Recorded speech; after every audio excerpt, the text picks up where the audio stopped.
Welcome back to our live coverage of the Sundance Film Festival. Now, the festival is, of course, known for doing very relevant topics in their features and short films, and this one, I have to say, the timing is perfect. I am joined by the lead actress and filmmaker for Lucia Before and After, actress Sarah Goldberg, and director Valia. Good morning. Good morning. Hi, good morning. Thank you for being here. So let's just get into what this film is about. Give us the short film subject. So Lucia Before and After follows a woman, Lucia, played by Sarah Goldberg, and it basically is about a woman who has to travel about 200 miles in Texas from Odessa to El Paso to get an abortion. But when she gets there, she finds out about the 24-hour informed consent law, which means that you have to wait 24 hours between the sonogram and the abortion. And she just kind of has a day to kill in a city that she doesn't really know. So the short follows this woman as she just waits to get an abortion.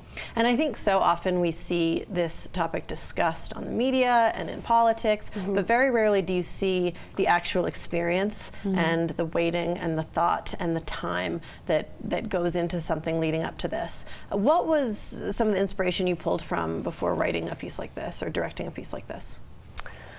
Well, I think we talked a lot about the fact that she's one person and she's one human being, and I didn't want to kind of draw from everything she does is abortion related. She's just a human being who's going to get this procedure done. So I think a lot of the scenes are meant to they're supposed to kind of be different than what you would think. She's still a human being that still needs to go and eat and still trying to get the practicalities, and when you have no money and it's quite a journey, 200 miles, gas money, and then to be told you actually have to wait. So it's sort of where do you go, who do you go to, and the sort of isolation of it, I guess. I think the isolation, I mean, you have this 24-hour window that you're forced to wait, and I think in that period it's question after question and meeting a different person after a different person, and when you get put through so much, it starts to feel like less of a choice. And it's almost how much can you withstand before you'll commit to this. Totally. Yeah. It feels like an unnecessary hurdle when somebody's already come so far, and already made that choice. Exactly, to be challenged in that way. And obviously in the film, the way Anu wrote it, she had no awareness of that law before arriving, so it's the sort of shock of it as well, I suppose, of going, what do you mean? I've come this far, Now you're just going to see how much more I can withstand before I get to where I want to choose for myself. Well, we have a clip. I want to show it because we, of course, haven't seen the film in studio, but from this preview, you were absolutely brilliant, Sarah. Let's take a look at Lucia Before and After. So I have to ask you about the timing of this as well. It premiered yesterday at Sundance, of course, on Inauguration Day. Today is the Women's March in Washington. We have our own version here in Park City.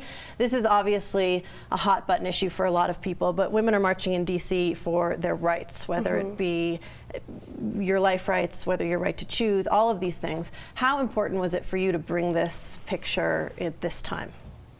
When I wrote it, the political we were living climate, in happier times. the political climate. I was trying to think of a more politically correct way to say it. But basically, I kind of thought that I was idyllically thinking that abortion law and women's reproductive rights, that they were kind of going towards a more progressive direction. It doesn't, and it doesn't feel that way anymore. So now it feels a lot more timely. I will say I did not think this was going to be as timely as it is. But it's actually, state law is also very different than federal law, which that shouldn't be the case.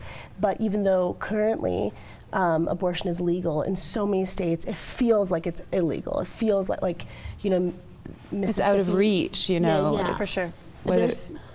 No, sorry, just that it may be legal, but access is not available, to so many women. Yeah, exactly. And I think people that see this also people confuse pro-choice with being pro-abortion. Yes. It's not pro-abortion. You're looking just to give people a basic choice and a basic right for themselves. And control over their own body, And I feel like what Anu does such a lovely job of in the film is showing the freedom of bodies, juxtaposed with this person who is sort of suddenly trapped in their own body, and yeah, I think it's just about giving that freedom back, you know.